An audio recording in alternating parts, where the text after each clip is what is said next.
প্রিয় দর্শক, আপনাদের শুভেচ্ছা জানাচ্ছি। Universal medical college and hospital আজকের সংবাদপত্রে আপনাদের স্বাগত জানাচ্ছি। আমি মীর মাসরুর জামান। প্রিয় দর্শক, এক আনন্দঘন মুহূর্তে আজ আমরা মুখোমুখি। আমরা কিছুক্ষণ আগেই দেখলাম বাংলাদেশ জাতীয় ক্রিকেট দলের বীর খেলোয়াড়রা শ্রীলঙ্কায় কলম্বোর মাঠে শ্রীলঙ্কা দলকে টি-20-তে হারিয়ে পুরো সিরিজটি ড্র করেছে। এই গর্বের সময় আমরা অভিনন্দন জানাই বাংলাদেশ জাতীয় ক্রিকেট দলকে। আর এর বাইরে খানিকটা মন খারাপ নিয়েও আমরা জানি যে আমাদের এই ওয়ানডে এবং টি-20 দলের অধিনায়ক মাশরাফি বিন মুর্তজা তিনি টি-20 ক্রিকেট থেকে নিজের অবসরের ঘোষণা দিয়েছেন। সেই হিসেবে এটিই ছিল তার জীবনের শেষ আন্তর্জাতিক টি-20 ম্যাচ। এবং মাশরাফি বিন মুর্তজার সাফল্য, তার অধিনায়কত্ব, তার খেলোয়াড়ি আমরা সমস্তটাই জানি। তাকে আমরা আবারও অভিনন্দন জানাই, তাকে অভিবাদন জানাই তার এতদিনকার এই কৃতিত্বপূর্ণ বীরত্বপূর্ণ অবদানের জন্য। এবং আমরা পাশাপাশি এও জানি যে আমাদের মাননীয় প্রধানমন্ত্রী শেখ হাসিনা আজই ভারত সফরে যাচ্ছেন। অত্যন্ত গুরুত্বপূর্ণ এই সফর। এই সফরে অনেকগুলো গুরুত্বপূর্ণ চুক্তি সমঝোতা স্বাক্ষরের সম্ভাবনা রয়েছে। কূটনৈতিক দিক থেকে এটিও অত্যন্ত গুরুত্বপূর্ণ একটি বিষয় আমাদের জন্য। এই দুই বিষয় আলোচনার জন্য আজ আমরা পেয়েছি আমাদের মধ্যে দুইজন অত্যন্ত গুরুত্বপূর্ণ অতিথি। প্রথমে রয়েছেন ঢাকা বিশ্ববিদ্যালয়ের আন্তর্জাতিক সম্পর্ক বিভাগের অধ্যাপক ডক্টর দেলোয়ার হোসেন। আমরা স্বাগত জানাচ্ছি আপনাকে আমাদের মধ্যে। আমাদের মধ্যে রয়েছেন আমাদের কৃতি ক্রিকেটার, বাংলাদেশের প্রথম টেস্ট দলের সদস্য মেহরাব হোসেন অপি। আমরা স্বাগত জানাচ্ছি আপনাকেও আমাদের মধ্যে। তো আমরা আলোচনা শুরু করছি প্রথমেই খেলা নিয়ে। আমরা জানি যে পুরো জাতি এখন উৎসব করছে। শ্রীলঙ্কায় যারা মাঠে বসে আমাদের দেশের যে মানুষরা খেলা দেখেছেন, তারা যেমন এই দেশে বসে যারা টেলিভিশনে দেখেছেন, সারা বিশ্বের বাঙালিরা উল্লাস করছে। তাদের সেই উল্লাসের সঙ্গে সংহতি জানিয়ে, একাত্মতা জানিয়ে প্রথমে আমরা বাংলাদেশ জাতীয় ক্রিকেট দলের এই পারফরমেন্স নিয়ে আলোচনা শুরু করতে চাই মেহরাব হোসেন অপির সঙ্গে। প্রথমেই অভিনন্দন বাংলাদেশ ক্রিকেট দলের সকল খেলোয়াড়বৃন্দ এবং ম্যানেজমেন্টে যারা আছেন। সত্যি অসাধারণ একটি সিরিজ আমরা কাটালাম বলতেই হয়, কারণ এর আগ পর্যন্ত আমরা কিন্তু এরকম পূর্ণাঙ্গ সিরিজ কখনোই কিন্তু টেস্ট ম্যাচেও সমতা, ওডিআইতেও সমতা এবং তারপরে আবার টি-20-তে এসেও সমতা, এরকম কিন্তু আমরা কিন্তু কখনোই কিন্তু পাইনি। তো এই প্রথম আমার কাছে মনে হয় যে বাংলাদেশ ক্রিকেট দল সত্যিই মানে খুব ভালো ক্রিকেট খেলেছে এই গত 1.5 মাস এবং সব কিছু মিলে আমি বলবো অসাধারণ একটি সময় আমরা পার করছি। যদিও কিনা এই পারফরমেন্সটা ধারাবাহিকতাটা ধরে রাখাটাই সব থেকে মূল উদ্দেশ্য আমার কাছে মনে হয় বাংলাদেশ ক্রিকেট দলের, এবং সেভাবেই এগিয়ে যাচ্ছে। তো আশা করি বাংলাদেশ ক্রিকেট দল শুধু ভবিষ্যতে ভালোই করবে, কিন্তু তারপরে অনেক কিছু কিন্তু আমরা কিন্তু নাটকীয়তা দেখেছি কিন্তু এই সিরিজ জুড়ে। যেমন তামিম ইকবালকে আজকে দেখলাম যে তিনি দলে নেই। এখানে বসে বলা মুশকিল যে তিনি কি ইনজুরি প্রবলেমে ছিলেন কিনা, তো সেটাও একটা বড় একটা কারণ ছিল। এবং পাশাপাশি মাশরাফি বিন মুর্তজা অ্যামেজিং। বাংলাদেশ ক্রিকেটের ইতিহাসে আমার কাছে মনে হয় যে এরকম ক্যাপ্টেন্সি বা মাশরাফি বিন মুর্তজার সঙ্গে আপনি একই দলেও খেলেছেন, তো কাজে একটু আমরা ভালো করেই শুনতে চাইবো তার সম্পর্কে আপনার। মাশরাফি বিন মুর্তজা এই নামটা শুনলেই না গায়ে শিহরণ দিয়ে ওঠে, এই কারণেই যে তার সাথে আমার পরিচয় হয় কিন্তু খুব কাকতালীয় একটা ব্যাপার। তখন আমরা জিম্বাবুয়ে সফর শেষে আমরা দেশে ফিরে আসার পর তো তিনি এই দলের হয়ে আপনার সুযোগ পেয়েছিলেন মুম্বাইতে ম্যাচ খেলার, 4 দিনের ম্যাচ খেলার জন্য। তো আমরা জিম্বাবুয়ে থেকে ব্যাক করার সাথে সাথে পরের 2 দিনেই আমার যেতে হয় আবার মুম্বাইতে এই টিমের সাথে। তো সেখানে গিয়ে আমার সাথে এয়ারপোর্টে মাশরাফির সাথে পরিচয় হয়, যেটা মাশরাফি বিন মুর্তজা। এর আগে কিন্তু তার প্র্যাকটিস বা বোলিং টোলিং কিছুই দেখিনি আমি কখনো। তো প্রথম দিন প্র্যাকটিসে যাওয়ার পর তিনি প্র্যাকটিসও করতে পারেননি, বোলিং বুট নিয়ে আসেননি দেশ থেকে, এই কারণে তিনি গিয়েছিলেন বুট কিনতে। তো সে কারণে তার বোলিংও দেখা হয়নি। তো পরের দিন যখন 4 দিনের ম্যাচে নামলাম, প্রথমে আমরা ফিল্ডিং পেয়েছিলাম এবং প্রথম স্লিপে আমি ফিল্ডিং করার জন্য দাঁড় হলাম। তো আমার পাশে উইকেট রক্ষককে দেখলাম তিনি 30 গজের যে সার্কেলটা সেটার পিছনে গিয়ে দাঁড়িয়েছেন। তো আমি তখন তাকে বললাম যে তুমি 30 গজের পিছনে গিয়ে দাঁড়িয়ে আছো, তাহলে আমি কি থার্ড ম্যানে গিয়ে দাঁড়াবো নাকি? ও কি শোয়েব আখতার নাকি যে এত জোরে বোলিং করে? তো তখন উইকেট রক্ষক আমাকে বললেন যে অপি ভাই, আপনি কখনো আগে মাশরাফিকে দেখেছেন? তো আমি বললাম যে না, সত্যি আমি তাকে দেখিনি, কিন্তু সে তো আর শোয়েব আখতারের মতো এত কুইক হবে না, তুমি আরও উপরে যাও। তো বকাঝকা করে আমি তারপরে তাকে উপরে নিয়ে আসলাম।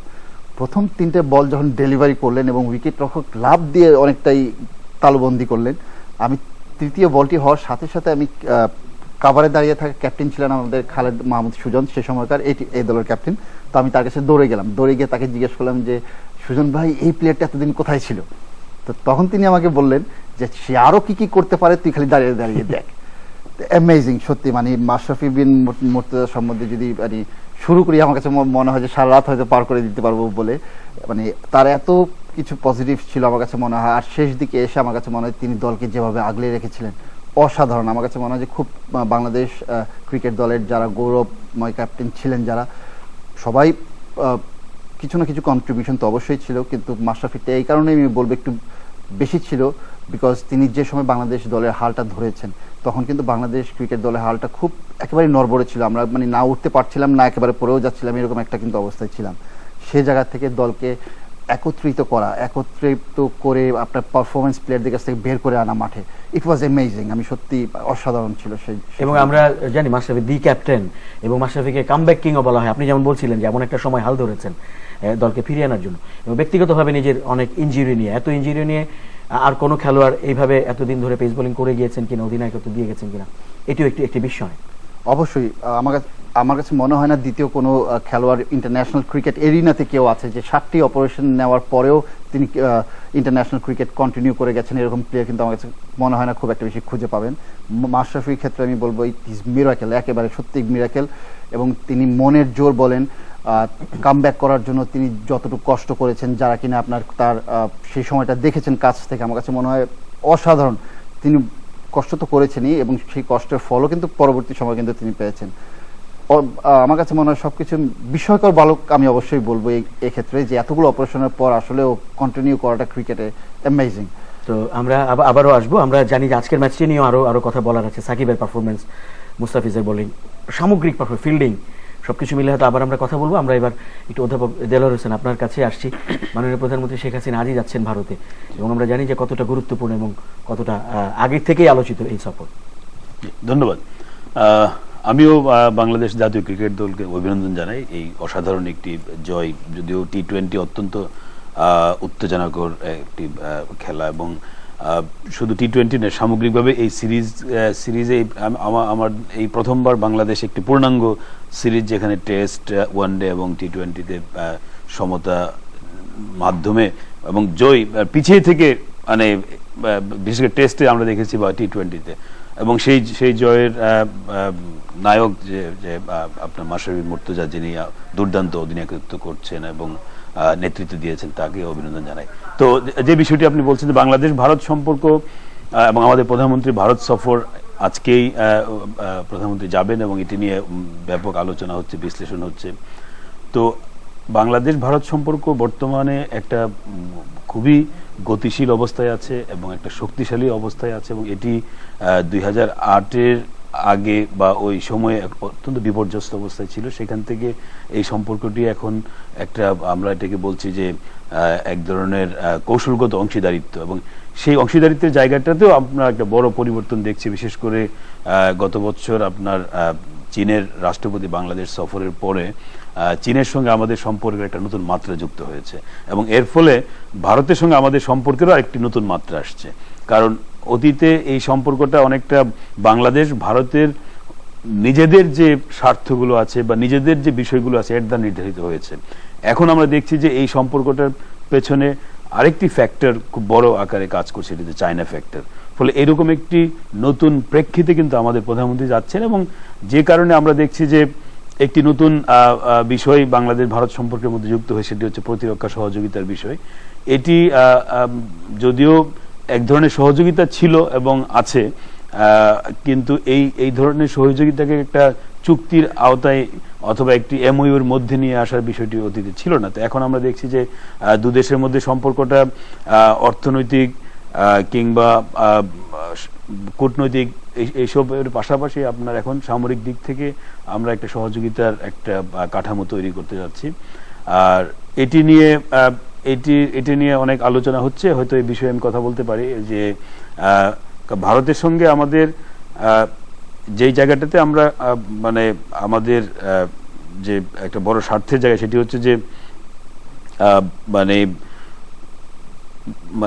সামরিক সহযোগিতাটাকে আমরা মানে এখানে আমাদের দুই পক্ষেরই, আমরা রাশিয়ার সঙ্গে আমাদের চুক্তি আছে, চীনের সঙ্গে আছে, এবং মানে আমাদের সামরিক শক্তি বা সামরিক সক্ষমতা বৃদ্ধিতে হয়তো এটিকে ইতিবাচকভাবে ব্যবহার করা যেতে পারে।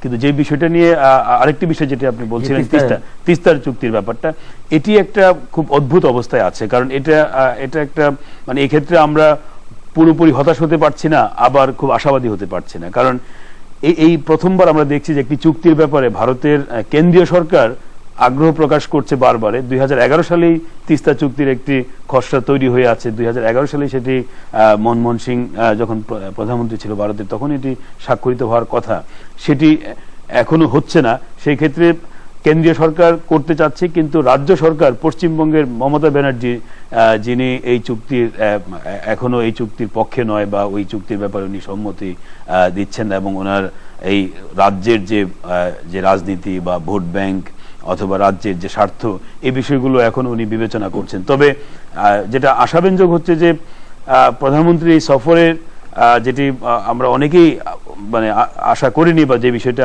মানে খুব একটা আলোচিত হয়নি আগে, এটা এখনই আসছে, সেটি হচ্ছে যে ভারতের রাষ্ট্রপতির আমন্ত্রণে মমতা ব্যানার্জি যাচ্ছেন, এবং ভারতের প্রধানমন্ত্রীর সঙ্গে বাংলাদেশের প্রধানমন্ত্রীর যে মধ্যাহ্নভোজ হবে সেখানেও মমতা ব্যানার্জি থাকবেন।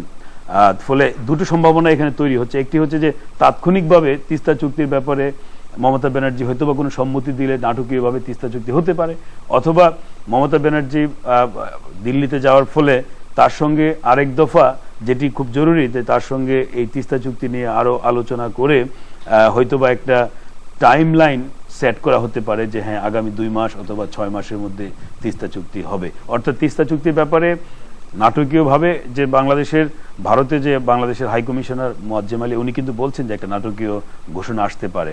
তো আমরা হয়তো নাটকীয় ঘোষণার জন্য অপেক্ষা করছি, অথবা তিস্তা চুক্তির ব্যাপারে একটা কূটনৈতিক উদ্যোগও আসবে। তবে আমার কাছে যেটি মনে হয়, তিস্তা চুক্তির চেয়ে খুব গুরুত্বপূর্ণ হচ্ছে যে বাংলাদেশ ভারত কূটনৈতিকভাবে একটা নতুন চ্যালেঞ্জের মুখোমুখি। সেটি হচ্ছে যে এই যে বাংলাদেশে চীনের যে $38 বিলিয়ন যে অর্থ সহায়তার যে প্রস্তাব, এবং চীন থেকে যে আমরা 2টি সাবমেরিন সহ চীনের যে প্রতিরক্ষা যে সহযোগিতা আমরা নিচ্ছি, এর ফলে এবং এটি বাংলাদেশের অর্থনৈতিক এবং বাংলাদেশের ভবিষ্যৎ সম্ভাবনার জন্য অত্যন্ত গুরুত্বপূর্ণ, এবং সেটি আবার ভারতের কাছে এক ধরনের উদ্বেগের বিষয় হয়ে দাঁড়িয়েছে, যেটি আসলে হওয়ার কথা না। কিন্তু ভারতের সঙ্গে এই বিষয়টি ডিপ্লোম্যাটিক্যালি সলভ করা খুবই জরুরি, এবং এটি হয়তোবা বিভিন্নভাবে আলোচনা হচ্ছে। কিন্তু প্রধানমন্ত্রীর সঙ্গে যদি দুই প্রধানমন্ত্রীর মধ্যে বিষয়টি আলোচনা হয়, এবং বাংলাদেশের যে পররাষ্ট্রনীতি, যার মূল উদ্দেশ্যই হচ্ছে যে সবার সঙ্গে বন্ধুত্ব, এবং বাংলাদেশ তার পররাষ্ট্রনীতির মূল ফোকাসটাই হচ্ছে যে উন্নয়ন। ফলে এই জায়গাটাতে এবং ভারতের সঙ্গে আমাদের যে শক্তিশালী বন্ধুত্বপূর্ণ সম্পর্ক আছে, কারণ বাংলাদেশ আর পাকিস্তানের মধ্যে পার্থক্য আছে। কারণ ভারতের সঙ্গে পাকিস্তানের যে সম্পর্ক এবং পাকিস্তানের সঙ্গে চীনের সম্পর্ক, এই তিনটা বিষয় এক ধরনের। আবার বাংলাদেশের সঙ্গে ভারতের সম্পর্ক, আবার বাংলাদেশের সঙ্গে চীনের সম্পর্ক, এটা কিন্তু ভিন্ন একটা মানে ইকুয়েশন। ফলে সেখানে কিন্তু বাংলাদেশের বার্গেন করার যথেষ্ট সুযোগ আছে, এবং আমাদের প্রধানমন্ত্রী বাংলাদেশের যে স্বার্থ তুলে ধরবেন এবং অত্যন্ত জোরালোভাবে দৃঢ়ভাবে এই কূটনৈতিক চ্যালেঞ্জটি মোকাবেলা করবেন, যাতে ভারতের যেটুকু তাদের উদ্বেগ আছে, উৎকণ্ঠা আছে, সেটা যেন দূরীভূত হয়। অনেক ধন্যবাদ। আমরা এবার আবার মেহরাব হোসেন আপনি আপনার কাছে যাব। যেমন করে বলছিলাম যে এই সফরে, বিশেষ করে আজকের ম্যাচেও আমরা যেমন দেখেছি, এটি সামগ্রিক দলগত উৎকর্ষ আমাদের দলের মধ্যে দেখা গেছে, শক্তিমত্তা দেখা গেছে, সেটি নিয়ে যদি আমরা একটু কথা বলি। এই সিরিজ জুড়ে যদি আমরা দেখি, সম্পূর্ণ সিরিজ জুড়ে কিন্তু আমরা আমাদের দলে কিন্তু এমন না যে শুধু খালি সাকিব এবং তামিম একাই পারফরমেন্স করে গেছেন, আর কোনো পারফরমেন্স ছিল না, এমনটা কিন্তু দেখা যায়নি। এই সম্পূর্ণ সিরিজ জুড়ে কিন্তু দেখা গিয়েছে যে দলগত যে পারফরমেন্সটা, সবার ব্যাটসম্যানদের সবার ব্যাট থেকে রান আসছে, বোলাররা কন্ট্রিবিউশন করছেন, এমনকি ফিল্ডাররা মাঠে। আমরা কিন্তু নিউজিল্যান্ড সফরেও কিন্তু আমরা এত শার্প ফিল্ডিং কিন্তু দেখিনি। নিউজিল্যান্ড সফরে কিন্তু আমরা কিন্তু ফিল্ডিংয়ের বেশ সমালোচনা করেছিলাম যে অনেকগুলো ক্যাচ ড্রপ হয়েছিল। কিন্তু আমরা এই সম্প্রতি আমরা যখন ইংল্যান্ডের সাথে আমাদের দেশে মাটিতে যখন আমরা টেস্ট ম্যাচটি জয় হলাম, তারপর থেকে কিন্তু সম্পূর্ণ চিত্রটাই কিন্তু পাল্টে গিয়েছে। তো আমার কাছে মনে হয় যে সেই ইংল্যান্ডের সাথে জয়টা আমাদের সত্যি দলকে অনেক উজ্জীবিত করেছে, এবং দলের ফিল্ডিং যে আমাদের যে খারাপ বলছিলাম, সেই পরিকল্পনা থেকেও আমার কাছে মনে হয় যে ফিল্ডিং কোচ যারা আছেন বা টিম ম্যানেজমেন্ট, তারাও অনেক ভালো কাজ করেছেন। বিদায় কিন্তু আমাদের ফিল্ডিংটাও কিন্তু এখন কিন্তু বেশ শক্তিশালী, এবং দলের যারা নতুন প্লেয়ার যারা ঢুকেছেন, প্রতিটা প্লেয়ারই তাদের কন্ট্রিবিউশন যেখানে দরকার, ব্যাটসম্যানদের যতটুকু কন্ট্রিবিউট করা দরকার সেটা করছেন। বোলাররা বোলিং হাতেও অনেকটাই সফল, এবং পাশাপাশি কিন্তু ম্যাক্সিমাম সবাই ভালো ফিল্ডার। নতুন যারাই কিন্তু টিমে জয়েন করেছেন, প্রতিটা প্লেয়ারই কিন্তু খুব অসাধারণ ফিল্ডার। সব কিছু মিলে আমার কাছে মনে হয় যে অসাধারণ একটি টিম ওয়ার্ক এবং আমাদের বাংলাদেশের জন্য সৌভাগ্য যে আমরা সত্যি মানে একত্রে এতগুলো ট্যালেন্টেড প্লেয়ার একসাথে পেয়ে গিয়েছি এবং তারা একত্রে পারফরমেন্স করছে, এটা অসাধারণ আমি বলবো। অধ্যাপক দেলোয়ার হোসেন, আমরা যে কারণে আজকে পত্রিকা সংবাদ শিরোনামগুলোও পড়লাম না এই অনুষ্ঠানের রিয়াজ অনুযায়ী, একই শিরোনাম আমরা ঘুরে ফিরে দেখছিলাম সবগুলোতে। আরেকটি বিষয় এখানে ছিল, ঢাকায় একটি বড় সম্মেলন হয়েছে, ওলামা মাশায়েখ সম্মেলন গতদিন, যেটি ইসলামী ফাউন্ডেশনের প্রতিষ্ঠাবার্ষিকীতে হয়েছে, কিন্তু এটি আন্তর্জাতিক সম্মেলন ছিল এবং আপনি যেমন এর আগে বলছিলেন যে এর একটি কূটনৈতিক দিকও রয়েছে একই সঙ্গে। আপনি যথার্থই বলেছেন যে এই সম্মেলনটি একটা ব্যাক টু ব্যাক সম্মেলন ঢাকাতে হয়ে গেল। একটি হচ্ছে যে আইপিও ইন্টার পার্লামেন্টারি ইউনিয়নের যে একটা বিশাল একটি সম্মেলন, 132টি রাষ্ট্রের পার্লামেন্ট মেম্বাররা এসেছিল। তারপরেই যেটি 6 তারিখ অনুষ্ঠিত হলো ওলামা মাশায়েখ যে সম্মেলন, যে সম্মেলনটি আপাত দৃষ্টি মনে হবে যে এটি একটি জাতীয় সম্মেলন, কিন্তু এখানে দুজন অতিথি সৌদি আরব থেকে যে যারা এসছেন এবং সৌদি আরবের সঙ্গে আমাদের যে দ্বিপাক্ষিক সম্পর্ক, এটি অত্যন্ত গুরুত্বপূর্ণ। কারণ আমরা জানি যে সৌদি আরব বা আপনার এই গালফ অঞ্চলে বাংলাদেশের প্রায় 40 থেকে 50 লক্ষ আমাদের প্রবাসী শ্রমিকরা আছেন। তো এই যে সৌদি আরবের সঙ্গে সম্পর্কের দিক থেকে বিবেচনা করলে এবং বাংলাদেশের যে চলমান জঙ্গি বিরোধী যে কর্মকাণ্ডগুলো আছে সেগুলোর ক্ষেত্রে বাংলাদেশের যে সাফল্য, আবার এইগুলোকে আপনার রাজনৈতিকভাবে এবং আদর্শিকভাবে এগুলোকে দমন করার জন্য যেই ধরনের ইন্সপিরেশন, যে ধরনের প্ল্যাটফর্ম দরকার ছিল, আজকে মানে এই সম্মেলনটি কিন্তু সেই রকম একটি প্ল্যাটফর্ম হিসেবে ছিল এবং অত্যন্ত আমি মনে করি বাংলাদেশের জন্য অত্যন্ত কার্যকর ভূমিকা এই সম্মেলন রেখেছে। একদিকে সৌদি আরবের সঙ্গে সম্পর্কের জায়গা থেকে এবং মক্কা শরীফের ইমামরা এখানে এসে কথা বলেছেন, ফলে আমাদের মুসল্লিদের মধ্যে, কারণ যারা আসলে এই বিষয়গুলোতে বিশেষ করে, কারণ আমরা জানি যে জঙ্গিরা যে ধরনের বক্তব্য রাখছে সেটির জবাবটা যদি যারা ইসলাম নিয়ে কাজ করেন তারা যদি দেন তাহলে সেটা আরো বেশি গ্রহণযোগ্য হবে। ফলে সেদিক থেকে এটা খুব আমি বলবো যে খুবই অর্থবহ এবং জাতীয়ভাবে খুব গুরুত্বপূর্ণ একটি সম্মেলন অনুষ্ঠিত হয়েছে। অনেক ধন্যবাদ অধ্যাপক দেলোয়ার হোসেন আপনাকে সময় দেওয়ার জন্য। মেহরাব হোসেন আপনি, আপনাকে অনেক ধন্যবাদ আজকে এই দিনে আপনাকে পাওয়ার জন্য এবং আপনার কথার জন্য। ধন্যবাদ। প্রিয় দর্শক, আপনাদেরও ধন্যবাদ সঙ্গে থাকার জন্য। ভালো থাকবেন সবাই। চ্যানেল আইয়ের নিয়মিত আয়োজন universal medical college and hospital আজকের সংবাদপত্রের সঙ্গেও থাকবেন আশা করি। আজকের মতো আয়োজন এখানেই শেষ করছি। শুভরাত্রি।